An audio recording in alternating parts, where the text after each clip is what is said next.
अध्याय 3211 विश्लेषण। अंतरिक्ष सितारा हड्डी, आकाशीय क्रेन, यिन जमावट घास। 3। ये गहरे बैंगनी रंग का कांस्य है। इसका उपयोग भट्टियां और कड़ाहे बनाने में किया जा सकता है। मैंने सुना है कि इस रक्त बादल क्रिस्टल को कई अंधेरे तत्व अयस्कों में डाला जा सकता है, जिससे कुछ हथियारों में रक्त गुण हो सकते हैं। ये पिशाचों के लिए बेहद उपयुक्त है। ये ब्लड हॉट हर्ब है। इसका उपयोग ब्लड हॉट पिल नामक ग्रैंडमास्टर स्तर की गोली बनाने के लिए किया जा सकता है। अल्पविराम। राउंड बॉल बहुत उत्साहित था, मानो वह सब कुछ जानता हो। ये शुरू से ही एक ग्रैंडमास्टर लोहार था। कुछ समय तक वांग टेंग का अनुसरण करने के बाद इसकी लोहार महारत बढ़ गई थी, खासकर वांग टेंग को संत स्तर का हथियार बनाते देखने के बाद। इसे हथियार की गहरी समझ थी, जो भविष्य में संत स्तर तक आगे बढ़ने पर इसके लिए बहुत मददगार साबित होगी। यही कारण था कि उसे सभी प्रकार के अयस्कों में अत्यधिक रुचि थी। जो जानकारी उसे मिली, उसके आधार पर वह बता सकता था कि प्रत्येक गोला किस काम का है। इससे वांग टेंग को बहुत मेहनत से छुटकारा मिला। उन्होंने डाकलैंड की अनेक शिल्पकला और कीमिया संबंधी विशेषताएं प्राप्त की थीं, लेकिन वे इन सभी खजानों के नाम नहीं बता सके और न ही उनके उपयोग के बारे में बता सके। यहाँ एक अजीब उतार चढ़ाव प्रतीत होता है, आइसीथ ने अचानक कहा जब उसने अपने सामने खजाने को देखा। उतार चढ़ाव? किस तरह का उतार चढ़ाव? वांग टेंग दंग रह गया। मुझे लगता है कि अंतरिक्ष में उतार चढ़ाव हो रहा है। इसे ध्यान से महसूस करें, आइसीथ ने कहा। अंतरिक्ष में उतार चढ़ाव? वांग टेंग की आंखें चमक उठीं।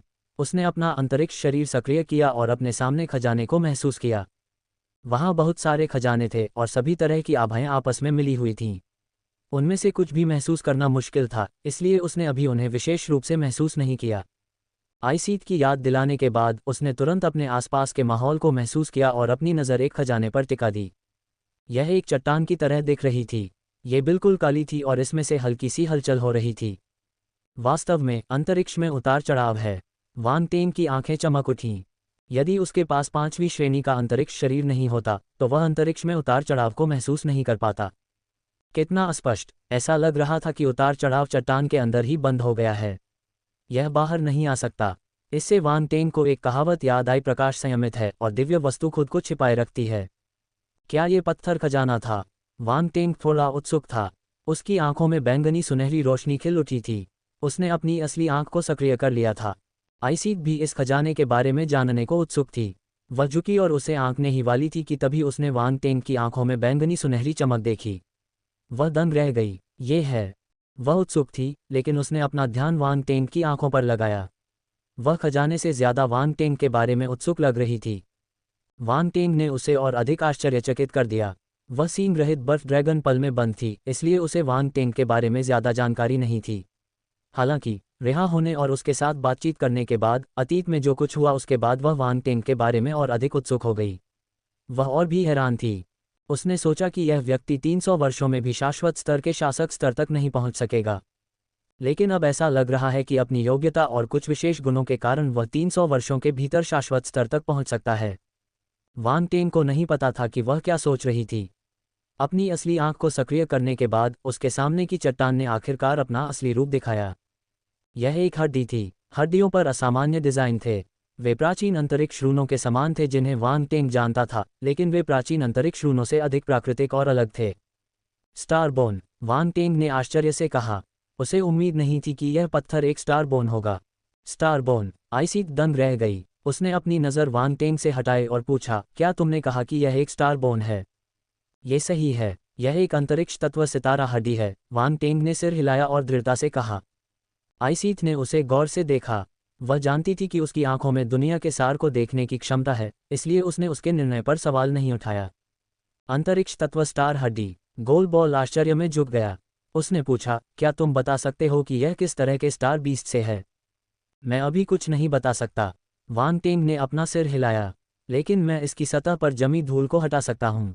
धूल भरी वस्तु? राउंड बॉल आश्चर्यचकित हुआ। ये सही है। मुझे नहीं पता कि किसी ने जानबूझकर ऐसा किया है या खजाना प्राकृतिक रूप से बना है, लेकिन इस पर धूल की एक परत है। समय के साथ अंदर के उतार चढ़ाव स्पष्ट हो गए। यह असाधारण है। वांग टेंग को ये परत देखकर आश्चर्य हुआ। उसे उम्मीद नहीं थी कि खजाने की सतह पर पदार्थ की ऐसी परत होगी। ये पहली बार था जब उसने इसे देखा। धूल के कारण वह लगभग इस खजाने से चूक गया था। सौभाग्य से आइसीथ ने उसे याद दिला दिया। इस समय वांग टेंग को आखिरकार समझ में आ गया कि दिव्य स्तर की उपस्थिति कितनी शक्तिशाली होती है। अंतरिक्ष के बारे में उनकी समझ उसकी कल्पना से परे थी।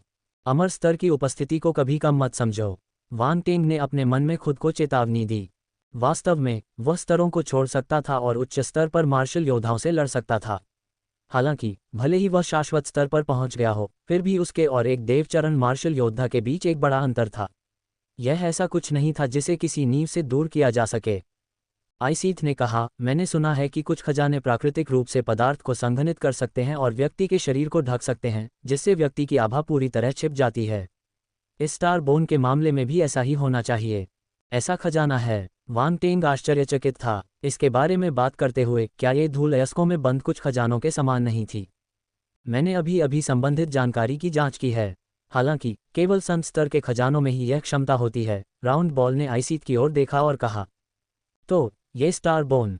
वान टेंग को अचानक समझ में आ गया और उसने अपने सामने स्टार बोन को देखा। जल्दी से सतह पर मौजूद पदार्थ को साफ करो और देखो, राउंड बॉल ने उससे आग्रह किया। ठीक है। वान टेंग ने गहरी सांस ली। उसकी आध्यात्मिक गति उसके माथे से निकलकर अदृश्य नक्काशीदार ब्लेड में बदल गई। उसने स्टार बोन की सतह को काटना शुरू कर दिया। सतह से देखने पर काली काली स्टार बोन पर छोटी छोटी दरारें दिखाई दे रही थीं। उन्होंने स्टार बोन की पूरी सतह को ढक रखा था। राउंड बॉल चिंतित था। उसे अंदर की स्टार बोन को नुकसान पहुंचने का डर था। काटने की प्रक्रिया सरल लग रही थी, लेकिन ये कोई साधारण काम नहीं था। उसे अंदर के विशेष पैटर्न को समझना था। धूल में कई अस्पष्ट पैटर्न थे। ये प्राकृतिक रूप से बने पैटर्न थे जो किसी की आभा को सील कर सकते थे। यदि काटने की प्रक्रिया के दौरान उसने गलती से इन नमूनों को क्षतिग्रस्त कर दिया, तो वह अंदर के खजाने को भी नुकसान पहुंचा सकता है। इस प्रकार यह एक तकनीकी काम था। सामान्य लोग ऐसा नहीं कर पाएंगे। लेकिन वान टेंग के लिए यह एक छोटी सी बात थी। उसने कई बार पत्थरों के साथ जुआ खेला था। सिद्धांत भी कुछ ऐसा ही था। इसके अलावा ये स्थिति रॉक जुए की तुलना में बहुत सरल थी। अयस्कों में बंद खजाने को सभी प्रकार की ऊर्जा द्वारा अलग कर दिया गया था। स्थिति इससे कहीं अधिक जटिल थी। दरार। जैसे जैसे वान टेंग ने काटना जारी रखा, अंततः एक निश्चित क्षण पर एक तीखी दरार वाली ध्वनि सुनाई दी। ये खुला है। राउंड बॉल और आइसिथ उत्साहित थे। उन्होंने काले पत्थर की ओर देखा।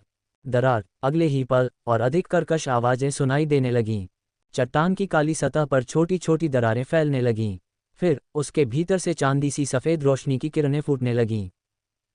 टकराना। एक हल्की सी आवाज़ सुनाई दी और काली काली सतह आखिरकार खुल गई।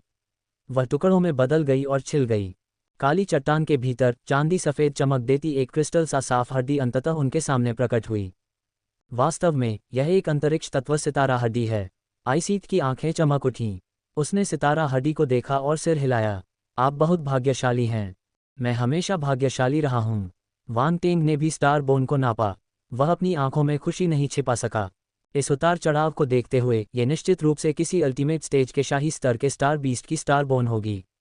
इसमें कोई आश्चर्य नहीं कि इसमें कम प्रोफाइल रखने की क्षमता है। राउंड बॉल ने स्टार बोन को देखा और आश्चर्य से कहा, हाँ। वान टेंग ने सिर हिलाया। वह ये बात समझ गया और आश्चर्यचकित रह गया। अंतिम चरण के शाही स्तर के अंतरिक्ष तत्व तारा जानवर सामान्य टाइटन स्तर के तारा जानवरों के समान ही दुर्लभ थे।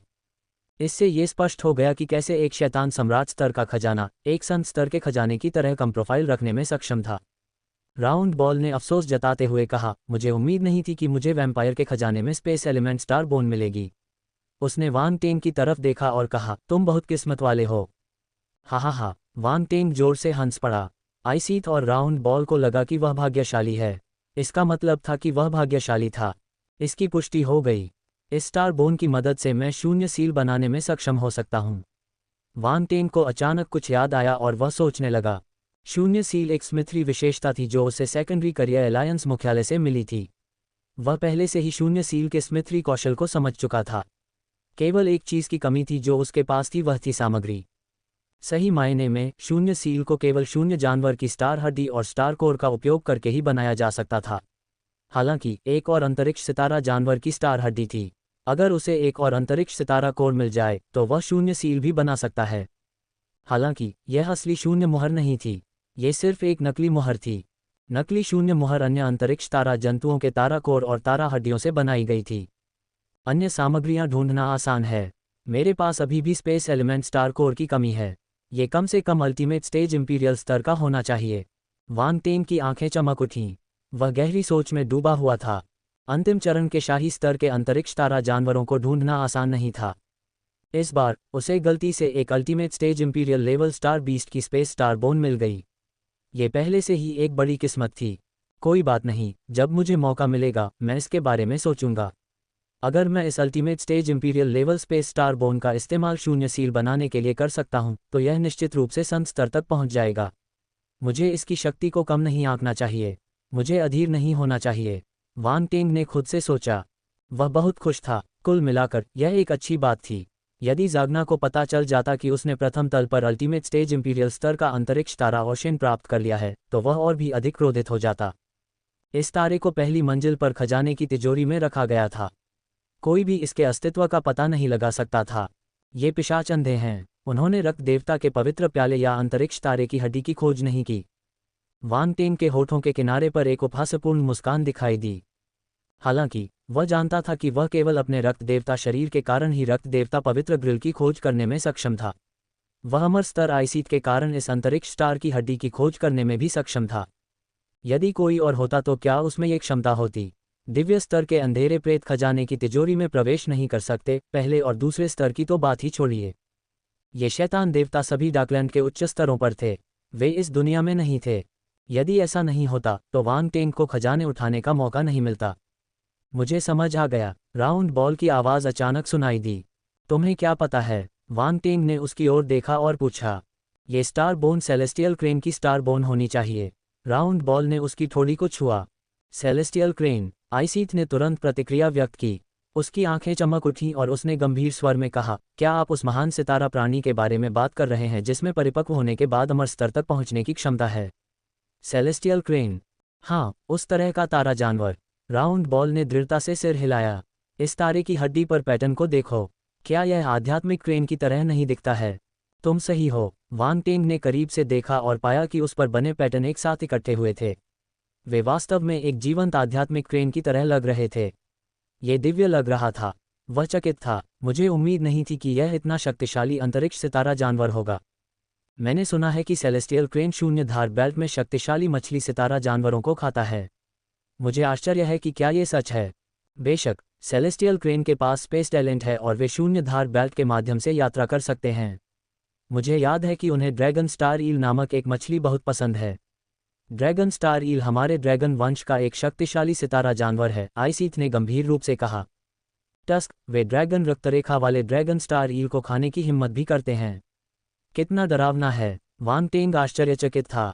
इसलिए ये स्टार बोन अत्यंत कीमती है। यदि इसका उपयोग उड़ता खजाना बनाने के लिए किया जाए तो इसकी गति बहुत तेज होगी, राउंड बॉल ने कहा। अंतरिक्ष उड़ान खजाना। वान टेंग की आंखें फिर से चमक उठीं। पहले तो उसने सोचा कि इस स्टार बोन का इस्तेमाल शून्य सील बनाने के लिए किया जा सकता है, इसलिए यह असाधारण था। उसने उम्मीद नहीं की थी कि इसका इस्तेमाल अंतरिक्ष उड़ान खजाने को बनाने के लिए किया जाएगा। यह एक बहुत बड़ा आश्चर्य था। उसे अचानक स्काईविंड सियान वल्चर की लाश याद आ गई जो उसे सेकेंडरी करियर अलायंस के मुख्यालय से मिली थी। ये भी एक उड़ता हुआ खजाना था। यदि वह दोनों को मिला दे तो क्या ये और भी अधिक आश्चर्यजनक होगा। वान टेंग की दिलचस्पी बढ़ गई थी। हवा और अंतरिक्ष तत्व के खजानों को मिलाना चुनौतीपूर्ण था, लेकिन ये जितना चुनौतीपूर्ण था उतनी ही उनकी दिलचस्पी भी बढ़ती गई। संत स्तर के लोहार के लिए सामान्य हथियार कोई मज़ा नहीं थे। केवल ये चुनौतीपूर्ण खजाने ही लड़ने लायक थे। कई संत स्तर के लोहार भी ऐसे ही थे। उन्हें उम्मीद थी कि वे अपने जीवन काल में कुछ चुनौतीपूर्ण हथियार खोज पाएंगे ताकि वे अपनी उपलब्धियों और मूल्य को प्रदर्शित कर सकें। जहां तक शून्य मुहर का सवाल है, वान टेंग ने पहले ही उसे अपने दिमाग से निकाल दिया था। Ultimate stage imperial level space star core को ढूंढना बेहद मुश्किल था। उसे नहीं पता था कि वह फिर से कब मिलेगा, इसलिए इंतजार करने की कोई ज़रूरत नहीं थी। और ठीक है, क्या तुमने दूसरे स्तर पर कुछ चीज़ें नहीं चुराईं? वे कहाँ हैं? उन्हें बाहर निकालो और चलो एक नज़र डालते हैं। राउंड बॉल ने देखा कि वान टेंग ने पहले ही अपना फैसला कर लिया था, इसलिए उसने कुछ और नहीं कहा। उसने विषय बदल दिया। वान टेंग ने अपना हाथ हिलाया और कुछ और खजाने राउंड बॉल और आईसीट के सामने प्रकट हुए। इन खजानों से जो आभा निकल रही थी वह भी निकल रही आभा से कहीं ज़्यादा शक्तिशाली थी। इसने उनकी आभा को दबा दिया। ये तो यिन जमावट घास है। इससे पहले कि राउंड बॉल अपना मुंह खोल पाती, वान टेंग ने कुछ नोटिस किया और आश्चर्य से चिल्लाया। उसने एक वस्तु को घूर कर देखा। ये घास का एक पत्ता था। ये काले रंग का था, लेकिन ये काला रंग हल्का था। यह एक छाया की तरह लग रहा था और एक भ्रम की तरह लग रहा था। यिन जमावट घास, राउंड बॉल ने भौहें सिकोड़ी। वह गहरी सोच में डूबा हुआ था। इस बार ये कुछ अज्ञात था। आइसीथ आश्चर्यचकित थी। उसने अपने सामने आध्यात्मिक जड़ी बूटी को देखा और हैरानी से पूछा, क्या यह आध्यात्मिक जड़ी बूटी है जो छाया प्रतिभा को बढ़ा सकती है? छाया प्रतिभा को बढ़ाओ। राउंड बॉल दंग रह गया। उसने वांग टेंग की ओर देखा। अगर उसे सही से याद है तो इस व्यक्ति ने पहले भी छाया शक्ति का प्रयोग किया था। वह वांग टेंग की विभिन्न प्रतिभाओं से परिचित था। कभी कभी कोई अत्यंत दुर्लभ प्रतिभा प्रकट हो जाती थी। वांग टेंग के लिए यह एक सामान्य स्थिति थी। पूछने में बहुत आलस्य था। ये सही है। वांग टेंग ने आश्चर्य से आइसीथ की ओर देखा। आइसीथ को बहुत ज्ञान होना चाहिए क्योंकि वह ऐसे अलोकप्रिय खजाने के बारे में जानती थी। वह अपनी छाया प्रतिभा के कारण यिन जमावट घास के बारे में जानता था। छाया प्रतिभा प्राप्त करने के बाद उसने बहुत सी जानकारी देखी जिसमें यिन जमावट घास का विवरण भी शामिल था। ये बिल्कुल उसके सामने मौजूद आध्यात्मिक जड़ी बूटी के समान ही थी। इस बारे में बोलते हुए उन्होंने कहा कि वह सचमुच भाग्यशाली थे। उन्हें न केवल तारे की हड्डी मिली बल्कि उन्हें यिन जमावट घास का एक डंठल भी मिला। इस बार उनकी छाया प्रतिभा उभर सकती है। जब से उसे शैडो टैलेंट मिला था तब से उसने उसे आगे नहीं बढ़ाया था। वह खुद को असहाय महसूस कर रहा था। ये योग्यता अत्यंत दुर्लभ थी। नागा जाति जिसके पास ये प्रतिभा थी वह लुप्त हो गई। उसे कोई ऐसा नहीं मिला जिससे वह गुण प्राप्त कर सके। फिर उसने आंखों में निराशा के भाव के साथ अन्य खजानों की ओर देखा। बाकी बची हुई दौलत कोई दुर्लभ चीज नहीं थी। उसे आश्चर्य करने वाली कोई बात नहीं थी। दरअसल वांग टेंग की उम्मीदें बहुत ज्यादा थीं। दूसरे स्तर के खजानों का इस्तेमाल संत स्तर के खजानों को गढ़ने या संत स्तर की गोलियां बनाने के लिए किया जा सकता था। वे असाधारण थे। सामान्य निम्न स्तरीय शैतान सम्राट या ब्रह्मांड स्तर के मार्शल योद्धा यदि इनमें से कोई एक वस्तु प्राप्त कर ले तो वे बहुत खुश होंगे। यहाँ तक कि उच्च स्तरीय शैतान सम्राट या ब्रह्मांड स्तर के मार्शल योद्धा भी बहुत खुश होंगे। तुलनाएं क्रोधित करने वाली थीं। वांग टेंग ने कुछ और नहीं कहा। उसने खजाने को गिनने के बाद उन्हें अलग रख दिया। फिर उसने अपने हाथ में यिन जमावट घास पकड़ी और उन्हें परिष्कृत और अवशोषित करना शुरू कर दिया। भक्षण अंतरिक्ष में वांग टेंग अपने हाथ में एक गहरे काले रंग की आध्यात्मिक जड़ी बूटी लेकर जमीन पर पैर मोड़कर बैठे थे। आध्यात्मिक जड़ी बूटी से छाया जैसी गैस की कुछ बूंदें उसके शरीर में रिसने लगीं। वांग टेंग को ऐसा महसूस हुआ जैसे वह किसी छाया में लिपटा हुआ था। वह वास्तविकता और भ्रम के बीच में था। ये धुंधला और दिव्य था। उसी समय छाया शक्ति के निशान उसके शरीर से बाहर निकले जिससे एक हल्की काली चमक निकली। जैसे जैसे समय बीतता गया आभा और भी मजबूत होती गई। छाया जैसी भावना और भी घनी होती गई। ऐसा लग रहा था जैसे वांग टेंग एक छाया में बदल जाएगा। थप्पड़। यिन जमावट घास की एक पत्ती धीरे धीरे मुरझा गई। फिर वह गिरकर जमीन पर आ गिरी। जैसे ही वे गिरे सूखे पत्ते बिखर गए और राख में बदल गए। इस यिन जमावट घास पर 6 पत्ते थे। प्रत्येक पत्ते पर 10 अजीबोगरीब पैटर्न थे। इसका मतलब था कि यह यिन जमावट घास कम से कम 6000 साल पुरानी थी। यिन जमावट घास हर 3000 साल में घास का एक पत्ता उगाएगी। घास के हर पत्ते पर अधिकतम 10 पैटर्न होंगे। हर 300 साल में केवल एक पैटर्न दिखाई देगा। अतः 10 विचित्र पैटर्न वाली घास की 6 पत्तियों का अर्थ था कि यह 18,000 वर्ष पुरानी थी। एक संत स्तर की आध्यात्मिक जड़ी बूटी।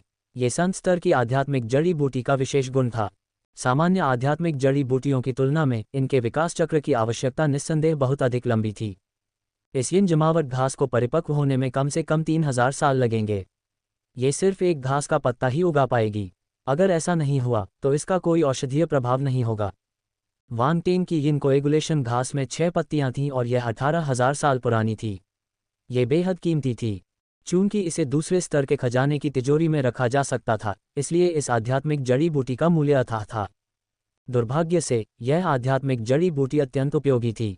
केवल छाया प्रतिभा वाले लोग ही इसका उपयोग कर सकते थे। ये दूसरों के लिए बेकार थी। इसलिए खजाने की तिजोरी के दूसरे स्तर पर यिन जमावट घास का उतना महत्व नहीं था। ये संत स्तर के हथियार जितना भी महत्वपूर्ण नहीं था। लेकिन वांग टेंग के लिए ये यिन जमावट घास एक संत स्तर के हथियार से भी अधिक अमूल्य थी। अचानक जब घास का पहला पत्ता जमीन पर उतरा तो वांग टेंग की उपस्थिति तेजी से बढ़ गई। ऐसा लगा जैसे उसने एक निश्चित अवरोध को तोड़ दिया हो। छाया प्रतिभा 1/20,000 द्वितीय श्रेणी। वांग टेंग बहुत खुश था। उसने विशेषता बोर्ड को स्कैन किया। जैसी कि उम्मीद थी उनकी छाया प्रतिभा उन्नत हुई। ये पहले स्थान से दूसरे स्थान पर पहुंच गया। इसकी गति अद्भुत थी। बेशक वह शुरू में सफलता प्राप्त करने के करीब था। यही कारण है कि घास की पहली पत्ती गिरने पर वह अपनी सफलता पूरी करने में सक्षम था। वांग टेंग बहुत खुश था। घास के 5 पत्ते बचे थे, शायद वह एक और रैंक आगे बढ़ सकता था। जारी रखना। वह शांत होता रहा और उसने यिन जमावट घास में ऊर्जा को शीघ्रता से अवशोषित करने के लिए अपने विश्वभक्षक को सक्रिय कर दिया। घास का पहला पत्ता गिरने के बाद एक श्रृंखलाबद्ध प्रतिक्रिया हुई। घास का दूसरा और तीसरा पत्ता भी गिरने लगा और बिखरने लगा। वांग टेंग की उपस्थिति भी और भी घनी हो गई। ये पहले से दोगुनी मोटी हो गई। समय धीरे धीरे बीतता गया। जब घास का 5वां पत्ता जमीन पर उतरा तो वांग टेंग के शरीर से फिर से एक हल्की आवाज आई। यह एक संकेत की तरह था। उसे तुरंत पता चल गया कि उसकी छाया प्रतिभा तीसरे दर्जे पर पहुंच गई है। अपने दिल की खुशी को दबाते हुए वांग टेंग ने एक ही झटके में घास की आखिरी पत्ती को भी सोख लिया। उसने यिन जमावट घास की जड़ों को भी सोख लिया। घास की छठी पत्ती गिरने के कुछ सेकंड बाद यिन जमावट घास सूख गई और राख में बदल गई और उसकी हथेली से गायब हो गई। एक निश्चित क्षण में वांग टेंग ने धीरे से अपनी आंखें खोलीं। ऐसा लग रहा था कि उसकी आंखों के सामने से कोई छाया गुजर रही है। वह थोड़ा धुंधला लग रहा था। उसने विशेषता बोर्ड पर नजर डाली और मुस्कुराया। छाया प्रतिभा 12,000 बटा 30,000 तीसरा रैंक। उनकी छाया प्रतिभा तीसरे स्थान पर पहुंच गई थी और यह सिर्फ तीसरे स्थान पर ही नहीं थी।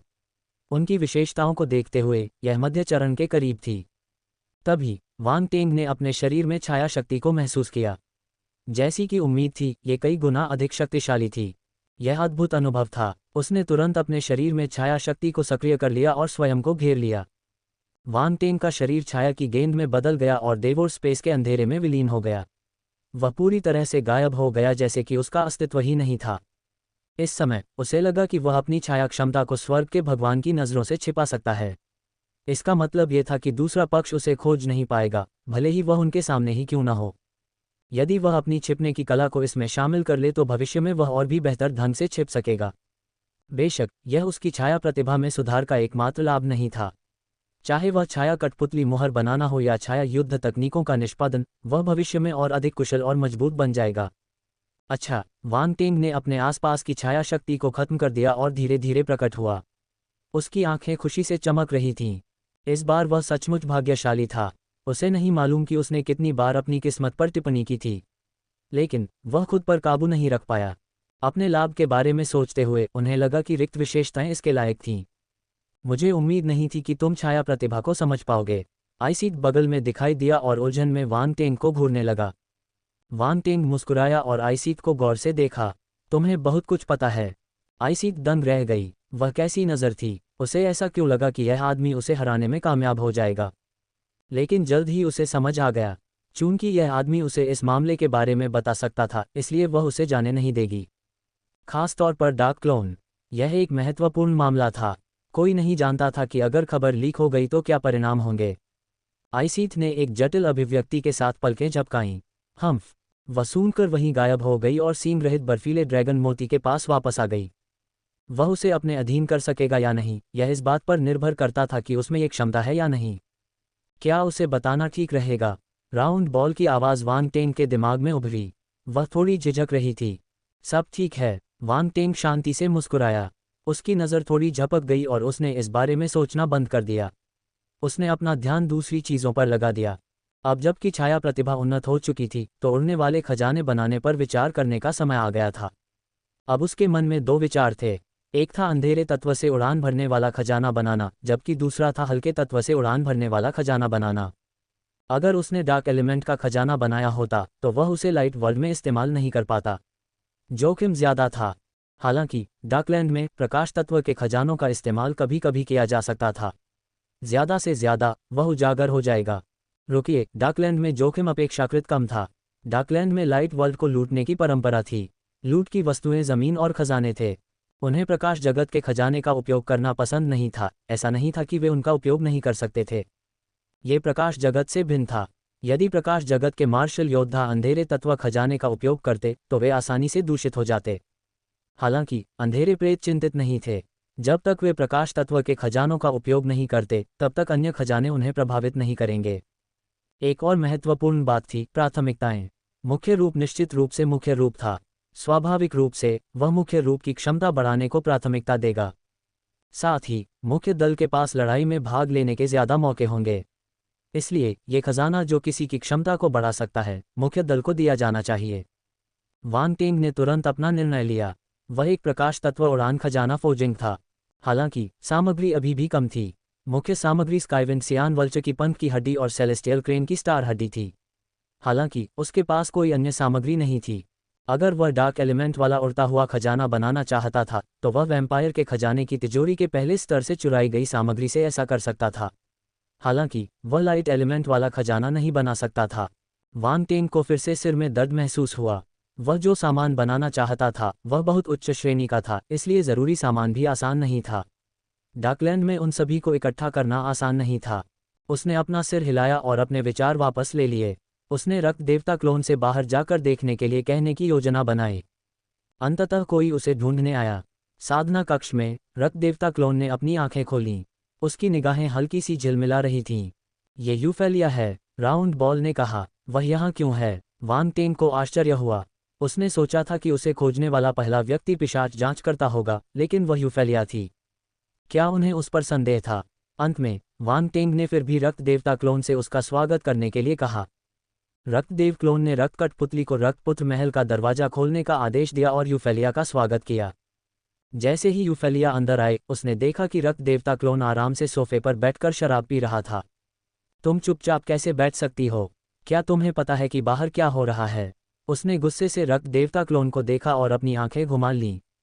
मेरी साधना से अधिक महत्वपूर्ण कुछ भी नहीं है, रक्त देवता क्लोन ने शांतिपूर्वक उत्तर दिया। यूफेलिया स्वाभाविक रूप से बैठ गई और रहस्यमय ढंग से उससे बोली, क्या तुम्हें सचमुच ये जानने की जिज्ञासा नहीं है कि बाहर क्या हुआ?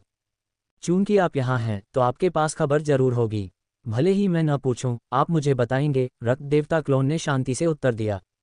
टस्क, यूफेलिया ने मुंह बनाया, तुम बहुत बोरिंग हो। तुम तो बस एक घटिया शैतान सम्राट हो।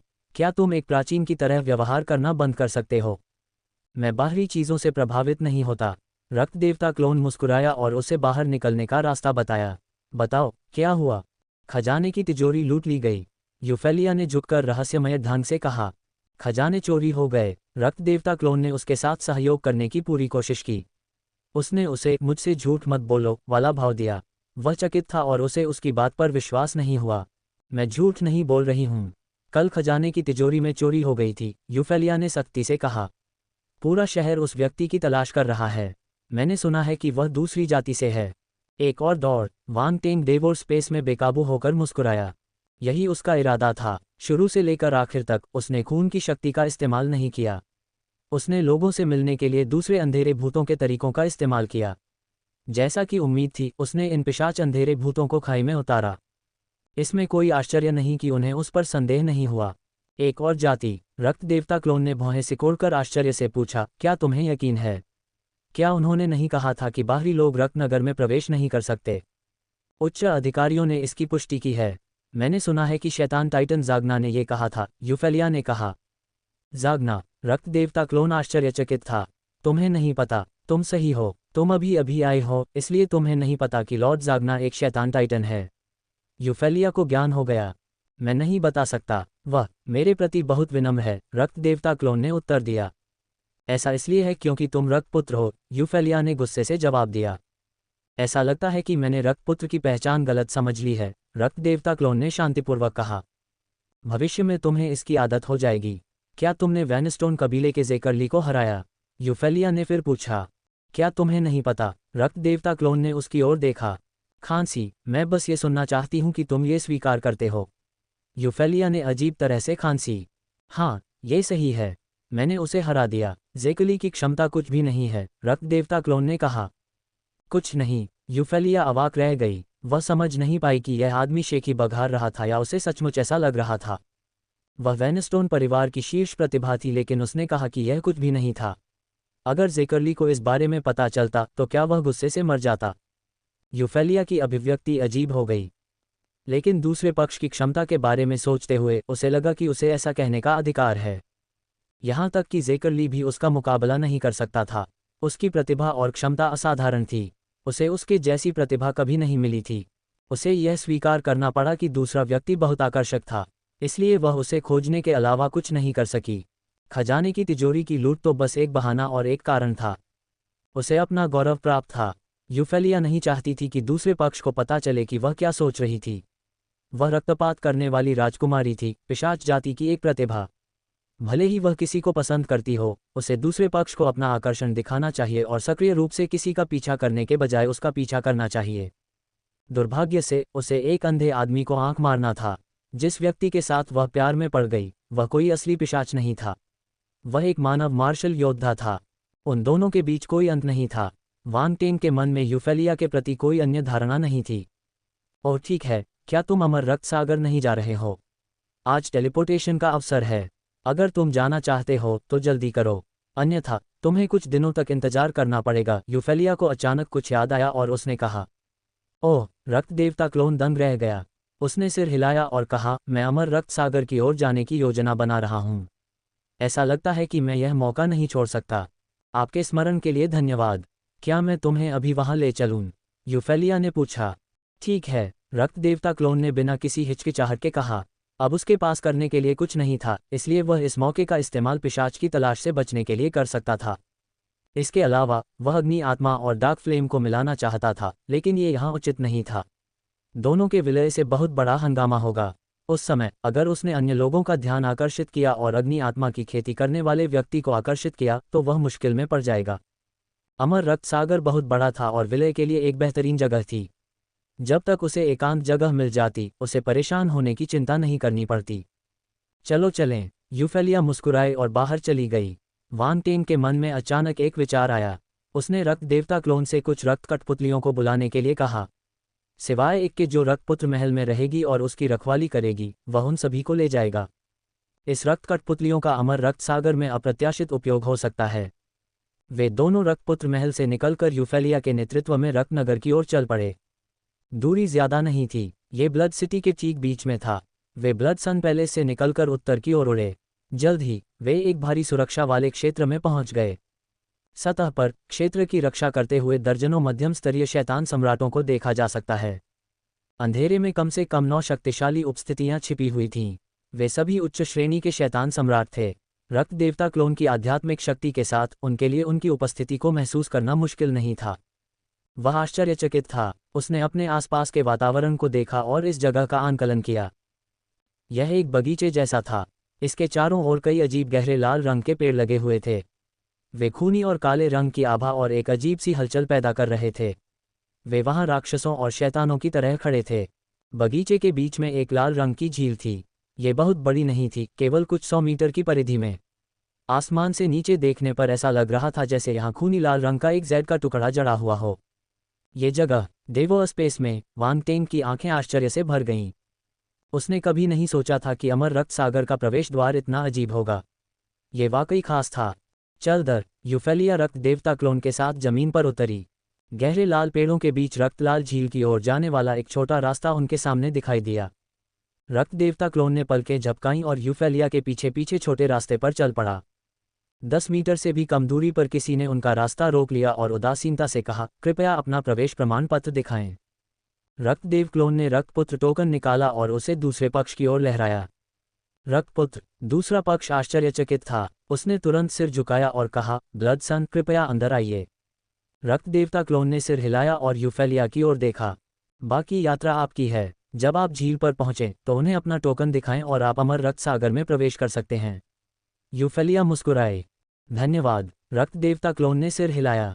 फिर वह मुड़ा और जंगल में और अंदर चला गया। पलक झपकते ही वह हरे भरे पेड़ों के बीच गायब हो गया।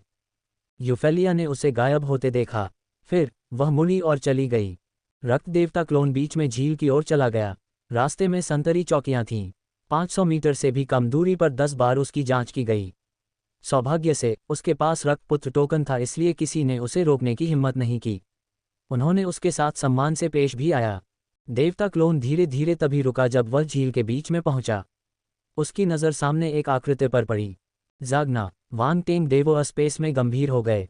यह आदमी यहाँ क्यों था? क्या मैंने खुद को बेनकाब कर दिया? वांग टेंग का दिल धड़क उठा। उसे भरोसा था, लेकिन जब दूसरी पार्टी उसे खोजने आई तो वह अभी भी थोड़ा चिंतित था। हालांकि रक्त देवता क्लोन की निगाह में कोई बदलाव नहीं आया।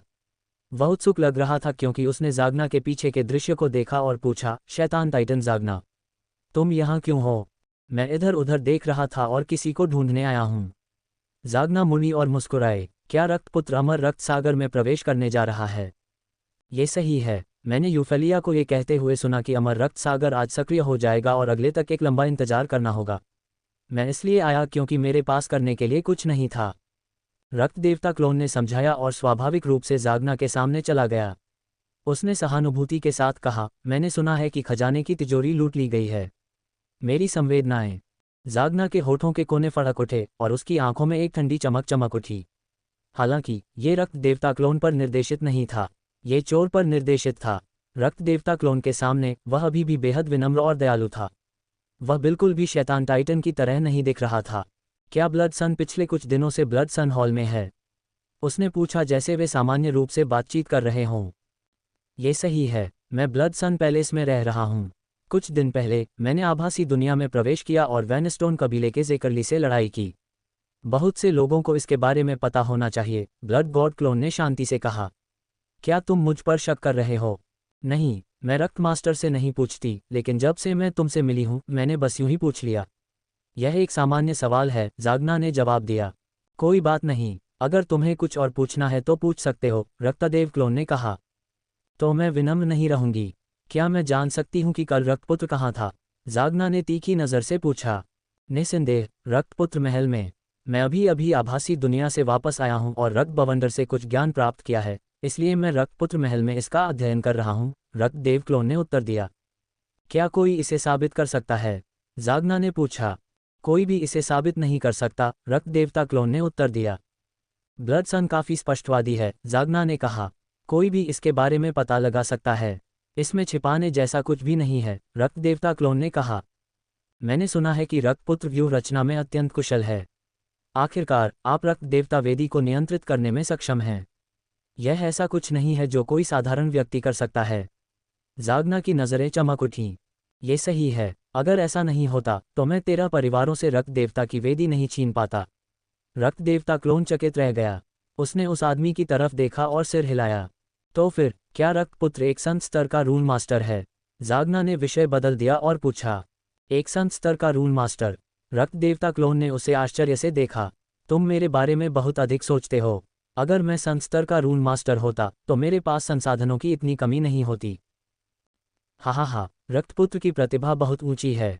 मुझे लगा कि तुम संत स्तर पर पहुंच गए हो। जागना हंसी। तुम मेरी चापलूसी कर रहे हो। अगर मैं 13 परिवारों में से किसी एक में पैदा हुआ होता तो शायद मैं संत स्तर तक पहुंच गया होता, लेकिन अब मैं अभी भी ग्रैंड मास्टर स्तर पर हूं, रक्त देवता क्लोन ने कहा। जागना ने कहा, रक्तपुत्र के लिए ऐसी प्रतिभा प्राप्त करना आसान नहीं है, जबकि आप निचले लोक में पैदा हुए हों। यदि तुम मेरी प्रशंसा करते रहोगे तो मैं अहंकारी हो जाऊंगा। रक्त देवता क्लोन मुस्कुराया। ठीक है, आज के लिए बस इतना ही। जागना ने अपना सिर हिलाया और जाने के लिए मुड़ा। 2 कदम चलने के बाद उसकी आवाज़ फिर सुनाई दी। ओह ठीक है, मेरा एक आखिरी सवाल है। कृपया। रक्त देवता क्लोन ने पीछे की ओर देखा और शांति से उत्तर दिया। ब्लड सन, क्या तुमने रिवर्स स्पेस श्रिंकिंग एरे के बारे में सुना है? जागना ने बिना अपना सिर घुमाए शांति से पूछा। Reverse space shrinking array? Blood God clone ने गहरी सोच में भौहें सिकोड़ लीं। उसने अपना सिर हिलाया और कहा, मैंने इसके बारे में कभी नहीं सुना। इस एरे में ऐसी क्या खास बात है? कोई बात नहीं, मैं रूल मास्टर नहीं हूँ, इसलिए मुझे इसके बारे में ज़्यादा जानकारी नहीं है। जागना की बात पूरी होने से पहले ही वह मौके पर ही गायब हो गया था।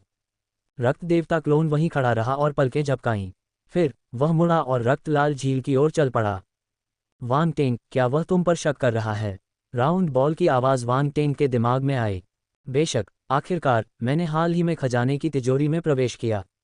हालांकि मेरी क्षमता के साथ वह कोई सबूत नहीं पा सकेगा, भले ही उसे संदेह हो, वांग टेंग ने शांति से उत्तर दिया। मैं अब रक्तपुत्र हूँ। बिना सबूत के वह मेरे साथ कुछ नहीं कर सकता। हाँ, राउंड बॉल ने सिर हिलाया, लेकिन उसने अनुमान लगाया कि मेरी रूल महारत कम नहीं है। ये सही दिशा है। वांग टेंग की आंखें चमक उठीं। उसने सख्ती से कहा, ऐसा लगता है कि मुझे सावधान रहने की ज़रूरत है। मुझे अपनी संत स्तर की महारत का खुलासा नहीं करना चाहिए। चूंकि आप रक्त देवता वेदी को नियंत्रित करने में सक्षम हैं, इसलिए बहुत से लोगों को यह अनुमान लगाना चाहिए कि आपकी रूल महारत कम नहीं है।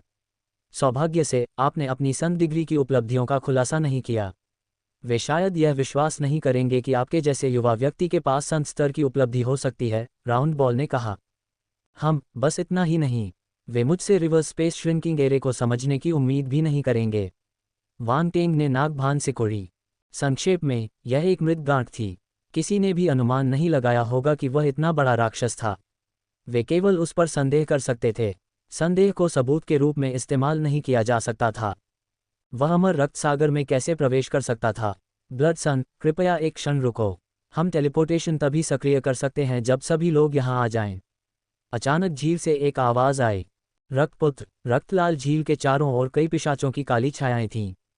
जब उन्होंने झील से आती आवाज़ सुनी तो वे चौंक गए। उन्होंने रक्त देवता क्लोन की दिशा में देखा। ये रक्तपुत्र है। क्या वह अमर रक्त सागर में भी प्रवेश करने जा रहा है? रक्तपुत्र को अमर रक्त सागर में मुफ्त में प्रवेश करने का मौका मिला है।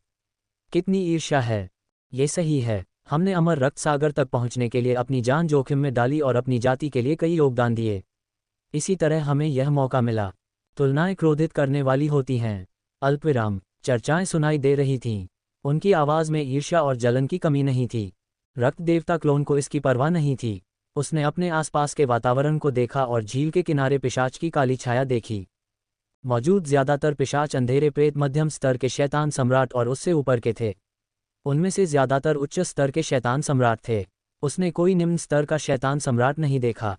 बेशक, उसे छोड़कर ऐसा लगता है कि अमर रक्त सागर में प्रवेश करना आसान नहीं है। वांग टेंग ने डेवोर स्पेस में अपने आप से सोचा। बेशक, उसे छोड़कर ऐसा लगता है कि अमर रक्त सागर में प्रवेश करना आसान नहीं है। वांग टेंग ने डेवोर स्पेस में अपने आप से सोचा। अंधेरे प्रेतों की क्षमता के वितरण से कोई भी बता सकता है। वे जितने अधिक शक्तिशाली होंगे, अमर रक्त सागर में प्रवेश करने की उनकी संभावना उतनी ही अधिक होगी। जहां तक कमज़ोर लोगों की बात है, उन्हें तब तक मौका नहीं मिलेगा जब तक कि कोई विशेष परिस्थिति न हो। यूफेलिया जैसी प्रतिभा को प्रवेश का मौका मिल सकता है, लेकिन बहुत ज़्यादा नहीं। वह भी शायद एक बार ही प्रवेश कर पाएगी। जहां तक रक्त देवता क्लोन का प्रश्न है, उसे रक्तपुत्र के रूप में अपनी पहचान के कारण मुफ्त मौका मिल सका। प्रतीक्षा करते हुए समय धीरे धीरे बीतता गया। झील में प्रवेश करने का समय हो गया है। अचानक झील से एक आवाज़ आई। सभी पिशाच अंधेरे प्रेत झील में चले गए। रक्त देवता क्लोन उनके पीछे पीछे चल रहा था। झील में उतरने के बाद वह भी बाकी लोगों की तरह झील की सतह पर खड़ा हो गया। ऐसा लग रहा था कि वह किसी चीज़ का इंतजार कर रहा है। Boom boom boom. उसी समय आकाश से कुछ शक्तिशाली आभाएं झील पर उतरीं। वे रक्त देवता क्लोन और अन्य लोगों से कुछ दूरी पर थे। वह झील का केंद्र था। शैतान दैत्य। रक्त देवता क्लोन चौंक गया, लेकिन बहुत ज्यादा आश्चर्यचकित नहीं हुआ। अमर रक्त सागर पिशाचों की सबसे बड़ी और सबसे महत्वपूर्ण विरासत स्थल था। शैतान टाइटन्स को भी खेती करने के लिए इसमें प्रवेश करना पड़ता था। टेलीपोर्टेशन सक्रिय। इसी समय एक चीख सुनाई दी। बज़। रक्तलाल झील में अचानक लहरें उठीं। वे बीच से बहकर दूर तक फैल गईं। तभी झील के नीचे रोशनी की किरणें चमक उठीं। यह एक अजीब सी व्यवस्था थी जो पूरी झील को घेरे हुए थी। रक्त देवता क्लोन की आंखों में एक अजीब चमक थी जब उसने अपना सिर नीचे किया। स्वूश। अगले ही पल पानी के बहने की आवाज़ सुनाई देने लगी। नीचे की झील हिलोरें मारने लगी। नीचे से एक शक्तिशाली चूषण बल आया। इससे पहले कि रक्त देवता क्लोन प्रतिक्रिया कर पाता, उसे रसातल में खींच लिया गया। उसकी आंखें खून से लाल हो गई थीं और वह कुछ और नहीं देख पा रहा था। कुछ समय बाद रक्त देवता क्लोन को अंततः अपने आसपास का वातावरण स्थिर होता हुआ महसूस हुआ। भारहीनता का एहसास गायब हो गया। उसने धीरे से अपनी आंखें खोलीं और खुद को एक विशाल और असीम लाल समुद्र पर खड़ा देखा। यह अब झील नहीं थी। झील का अंत एक नज़र में देखा जा सकता था, लेकिन यहाँ तो इसका कोई अंत ही नहीं दिख रहा था। रक्त देवता क्लोन को अचानक कुछ सूझा। उसने अपना सिर नीचे किया और देखा कि टेलीपोर्टेशन सरणी की रोशनी धीरे धीरे खत्म हो रही है। हालांकि समुद्र की सतह पर कुछ विशेषता वाले बुलबुले तैर रहे थे। उन्हें लेने के लिए उसने ज्यादा नहीं सोचा। उसने अपनी आध्यात्मिक गति को मुक्त किया और अपने आसपास के गुणधर्मी बुलबुले उठाए। रक्त सागर उलटने वाला सरणी 3000। रक्त सागर उलटने वाला सरणी 2500। रक्त सागर उलटने वाला सरणी 3200। अल्पविराम। जैसे ही गुण बुलबुले वांग टेंग द्वारा अवशोषित किए गए, उनके दिमाग में एक विस्फोट हुआ। एक अत्यंत जटिल और रहस्यमय ज्ञान धीरे धीरे उभरा। यह एक जादुई दृश्य था। रक्त का समुद्र बहुत ही भव्य था। लाल रंग की रोशनी दिखाई दी और एक विशाल सरणी में बदल गई जिसने रक्त के पूरे समुद्र को घेर लिया। उस पर बने रून जटिल और रहस्यमय थे। किसी को चक्कर आ सकता था और उन्हें बिल्कुल भी समझ नहीं आता था। वे रून और पैटर्न प्रकृति द्वारा बनाए गए प्रतीत होते थे। वे मनुष्यों द्वारा नहीं बनाए गए थे और दिव्य दिखते थे। हालांकि सरणी का केवल एक छोटा सा हिस्सा ही रोशन था। अधिकांश क्षेत्र अभी भी अंधेरा था और इसके पार देखना असंभव था। रक्त सागर पलटने वाली व्यूह रचना। भक्षण स्थान में वांग टेंग ने अचानक अपनी आंखें खोलीं। सरनी का केवल एक कोना ही दिखाई दे रहा था। वह पूरी सरनी की कल्पना नहीं कर सकता था। अरे, यह क्या व्यवस्था है? अचानक उसने अपना सिर ढक लिया और महसूस किया कि उसकी दृष्टि काली हो रही है। उसका सिर दर्द कर रहा था और उसकी नाक से खून बह रहा था। टेंग को अपने सिर में बहुत तेज दर्द महसूस हुआ। ऐसा लग रहा था जैसे कोई उसके सिर में अनगिनत सुइयां चुभो रहा हो। इसके बारे में सोचकर ही पीड़ा हुई। उसकी नाक से अनियंत्रित रूप से खून बहने लगा। वांग टेंग ने जल्दी से अपनी नाक पोंछी। उसके मन में दर्द कम होने से पहले उसकी आध्यात्मिक शक्ति 10 मिनट से ज़्यादा समय तक उसके मन में घूमती रही। ये सरनी, वह विशेषता बोर्ड को डर के साथ देखता रहा। फिलहाल वह सरनी की कल्पना करने की हिम्मत नहीं जुटा पाया। रक्तसागर उल्टाव सरनी अज्ञात अपूर्ण 8700/1,00,000 आधार। नींव के लिए 100,000 विशेषता बिंदुओं की आवश्यकता होती है। ये डार्क अल्टर के समान स्तर का होना चाहिए। वांग टेंग ने चौंककर सांस रोक ली। सबसे पहले वह इस सरनी के स्तर की जांच करना चाहता था, लेकिन यह विशेषता बोर्ड पर अज्ञात था। वह केवल विशेषताओं के आधार पर ही निर्णय ले सकता था। 100,000 अंक की विशेषताएं डरावनी थीं। यहाँ तक कि फाउंडेशन स्टेज डार्क अल्टर और डार्क सैक्रिफाइस के लिए भी इतनी सारी विशेषताओं की आवश्यकता नहीं थी। उन्हें वेल वर्स्ट स्टेज तक पहुंचने के लिए केवल 100,000 अंकों की आवश्यकता थी। इसके अलावा अभी अभी की उसकी प्रतिक्रिया के आधार पर रक्त सागर पलटने वाली सरनी भयावह रूप से शक्तिशाली थी। वांग टेंग ने कल्पना करने की हिम्मत नहीं की कि यह सरनी कितनी शक्तिशाली थी। वांग टेंग ने अपना सिर हिलाया और इस बारे में सोचना बंद कर दिया। उसने धीरे धीरे अपने विचार वापस ले लिए। चाहे जो भी हो, उसने इस सारणी की विशेषताएं प्राप्त कर ली थीं। यह अधूरी थी, लेकिन भविष्य में उसे इसे समझने का मौका मिलेगा। क्या यह अमर रक्त सागर है? बाहर रक्त देवता क्लोन ने आकाश की ओर देखा और उसका आंकलन किया। जब उसे रक्त देवता का पवित्र प्याला मिला तो उसने एक अजीब दृश्य देखा। खून का एक समुद्र जो ब्रह्मांड जैसा दिख रहा था। इस बारे में सोचकर वह अभी भी आश्चर्यचकित था। उस समय उसने अनुमान लगाया कि रक्त का सागर अमर रक्त सागर था। अब पुष्टि का समय था। उसने आसमान को देखा। ये वाकई खाली था। ये ब्रह्मांड जैसा लग रहा था। ऊपर कई खगोलीय पिंड तैर रहे थे। खून के समुद्र पर खड़े होकर वह खगोलीय पिंडों की सतह पर बने गड्ढों को साफ साफ देख सकता था। उसके दिल में एक अजीब सी भावना उमड़ पड़ी। अगर आप तारों भरे आसमान की ओर देखें तो आपको आकाशीय पिंडों की झलक दिखाई देगी। ऐसा लगेगा जैसे ब्रह्मांड आपके हाथों में है।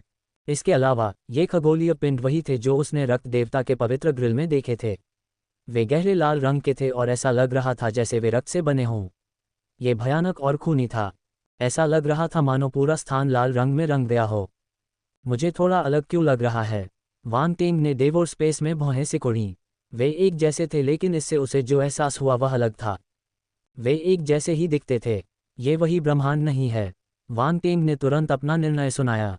रक्त देवता के पवित्र ग्रिल में उसने जो तारों वाला आकाश देखा, उससे उसे एक गहरी अनुभूति हुई।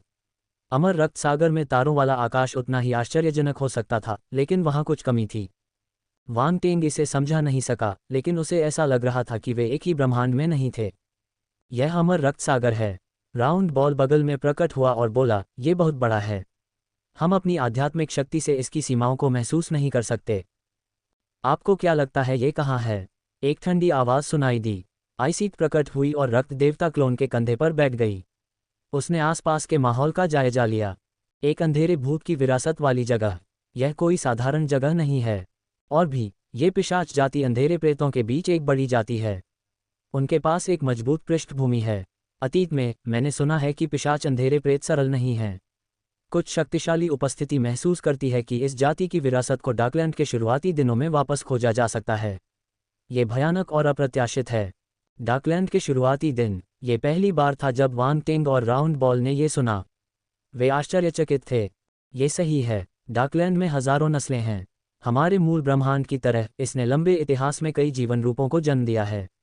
कुछ जीवन रूप इतिहास के विकास के दौरान धीरे धीरे प्रकट हुए, लेकिन कुछ जीवन रूप शुरू से ही पैदा हुए। वे ब्रह्मांड के जन्म से ही अस्तित्व में हैं। ऐसी नस्लें बेहद प्राचीन और डरावनी हैं। आइसीथ ने अपनी बर्फीली नीली आंखों से तिरस्कार के भाव से उनकी ओर देखा। हॉन्फना। राउंड बॉल अविश्वास में हॉन्फने लगा।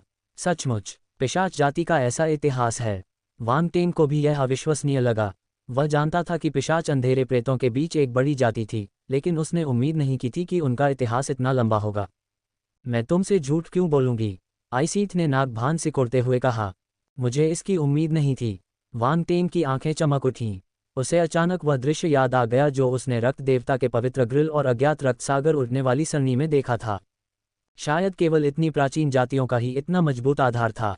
रक्त देवता के पवित्र ग्रंथ में प्रकट हुआ रक्त का सागर संभवतः रक्त का सबसे पुराना सागर है। बेशक ये सिर्फ एक अनुमान था। वांग टेंग ने कुछ नहीं कहा। उसने सोचना बंद किया और जागोरम द्वारा तैयार किया गया नक्शा निकाला। उसने उसे खोला और देखा। ये गैंग्रेल कबीले द्वारा कई वर्षों में तैयार किया गया अमर रक्त सागर का नक्शा था। ये व्यापक था और इसमें वे सभी स्थान शामिल थे जहां गैंग्रेल कबीले के लोग गए थे। ये कल्पना करना आसान था कि यह क्षेत्र कितना विशाल था। कबीले ने शुरू से ही ब्लड सन का समर्थन किया। उन्होंने यह नक्शा भी निकाल लिया। उन्होंने कोई कसर नहीं छोड़ी। ध्यान रखें, यदि यह कोई अन्य कबीला होता तो वे शायद इस बहुमूल्य मानचित्र को लेने के लिए तैयार नहीं होते। कम से कम अब तक ये वांग टेंग को प्राप्त एकमात्र मानचित्र था। अमर रक्त सागर में कई अवसर और खजाने थे। इससे वांग टेंग को खोज करने में बहुत समय की बचत होगी। अगर नहीं तो वह अमर रक्त सागर में पहली बार प्रवेश करते ही एक बिना सिर वाली मक्खी की तरह हो जाएगा। सब कुछ किस्मत पर निर्भर करेगा। मानचित्र पर दिए गए विवरण के अनुसार यदि आप रक्त नगर से अमर रक्त सागर में प्रवेश करते हैं तो आप इस क्षेत्र में बिखर जाएंगे। वांग टेंग ने मानचित्र पर सफ़ेद रेखाओं से चिन्हित एक क्षेत्र को देखा। उसकी आंखें हल्की चमक उठीं। चलो एक एकांत स्थान खोजें और अग्नि आत्मा और डार्क फ्लेम को मिला दें। उसने दिशा पहचान ली और प्रकाश की किरण में बदल गया। वह तेज गति से एक निश्चित दिशा में आगे बढ़ गया।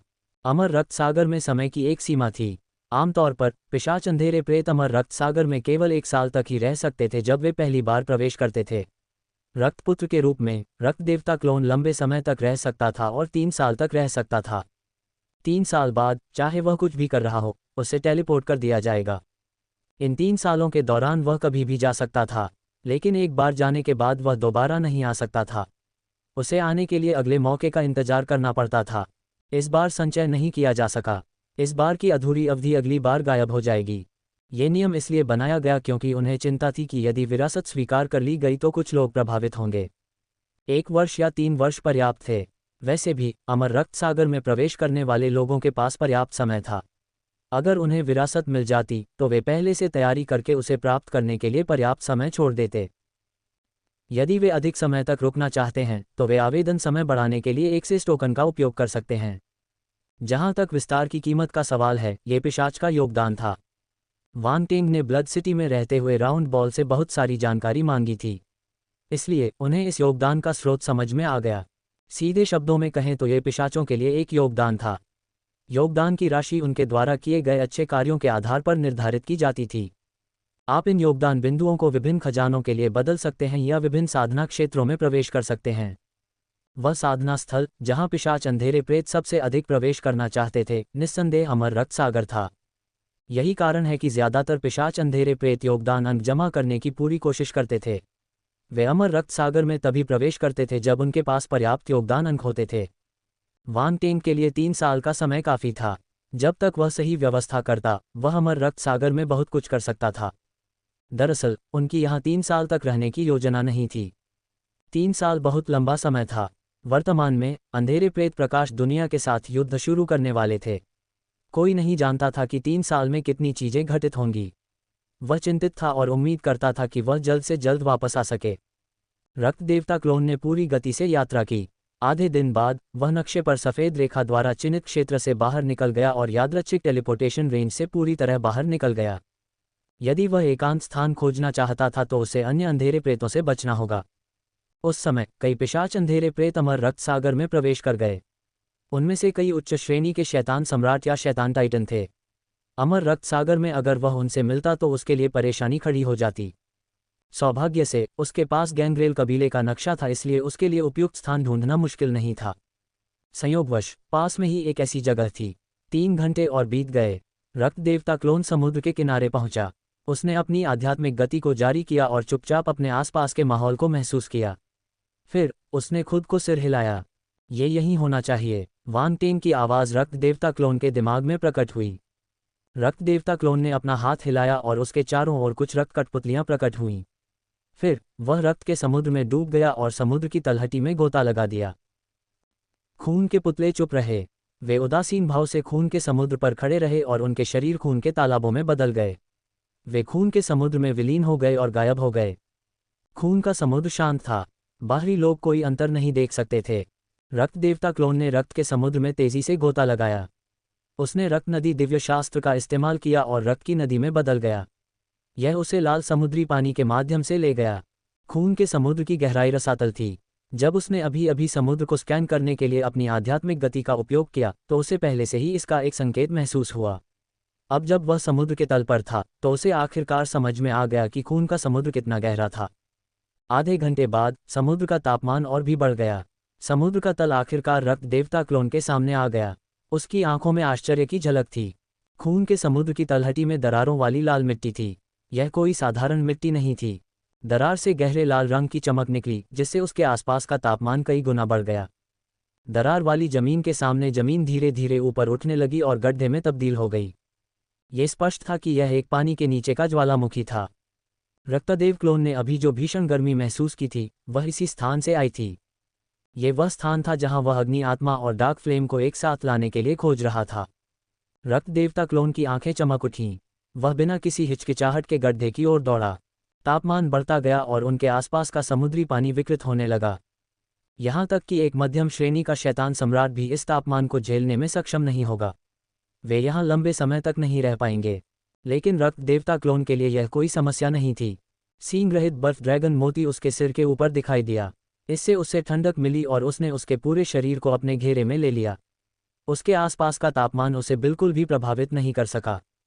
रक्त देवता क्लोन गड्ढे के पास आया और नीचे देखा। वह पहले से ही तपता हुआ लावा देख सकता था। ऐसा लग रहा था कि उसके आसपास का समुद्री पानी लावा के प्रवाह को प्रभावित नहीं कर रहा था। वह ठंडा भी नहीं हो पा रहा था। गर्जन। रक्त देवता क्लोन मुस्कुराया। जैसे ही वह गड्ढे में गिरने वाला था नीचे से एक भयंकर गर्जना आई। धमाका। एक क्षण में लावा फूट पड़ा और रक्तदेव क्लोन को डुबाने वाला था। हालांकि उसके चेहरे पर कोई बदलाव नहीं आया। वह अपने हाथों को पीठ के पीछे करके गड्ढे के पास खड़ा रहा। उसे चिलचिलाती लावा से डर नहीं लग रहा था। टकराना। लावा एक पल में उसके सामने आ गया। हालांकि जैसे ही वह रक्त देवता क्लोन के शरीर को छूने वाला था एक बर्फीली नीली चमक चमक उठी और उसके शरीर के चारों ओर बर्फ की एक परत बन गई जिसने लावा को रोक दिया। यहाँ तक कि तपते लावा के सामने भी रक्तदेव क्लोन के चारों ओर की बर्फ की ढाल पिघलने का कोई संकेत नहीं दिखा रही थी। सींग रहित बर्फीले ड्रैगन मोती की ठंडक दिव्य ज्वाला को जमा देने के लिए पर्याप्त थी। एक सामान्य ज्वालामुखी ज्वाला उस पर कोई प्रभाव नहीं डाल सकती थी। स्वूश। अचानक लावा से एक गहरे लाल रंग की चमक निकली। ये गहरे लाल तीर की तरह बिजली की गति से रक्त देवता क्लोन की ओर बढ़ी। हम्फ। रक्त देवता क्लोन ने सूंघ कर कहा। उसने अपना हाथ हिलाया और बर्फ की किरणें बाहर निकलीं। चीख। अचानक एक कान फाड़ देने वाली चीख सुनाई दी। गहरे लाल रंग की रोशनी ने खतरे को भांप लिया और अपनी दिशा बदल ली। उसने हमला करना छोड़ दिया और भागना चाहा। उद्धरण चिन्ह प्रश्नवाचक चिन्ह प्रश्नवाचक चिन्ह प्रश्नवाचक चिन्ह उद्धरण चिन्ह। रक्त देवता क्लोन दंग रह गया। उसे समझ नहीं आ रहा था कि उसे हंसना चाहिए या रोना चाहिए। ये बात काफी चतुराईपूर्ण थी लेकिन भागना असंभव था। उसने कुछ नहीं किया लेकिन उसकी भौहों के बीच एक चमक सी चमक उठी। आध्यात्मिक गतिशीलता उभरी और उसके सिर के ऊपर बर्फीले सींग रहित ड्रैगन मोती ने ठंडी चमक बिखेरी। बर्फ के टुकड़े फैल गए। दरार। कुछ ही पलों में उसके सामने का लावा हवा में जम गया। यहाँ तक कि उसके आसपास का समुद्री पानी भी जम गया। समुद्री पानी में यह एक अजीब दृश्य था। जमे हुए लावा में एक अजीब गहरे लाल रंग का तारा असाधारण रूप से स्पष्ट दिखाई दे रहा था। वान टेन की आंखों में एक अजीब सी झलक दिखाई दी। उसका चेहरा अजीब हो गया। क्या मैं इतना बदकिस्मत हूँ?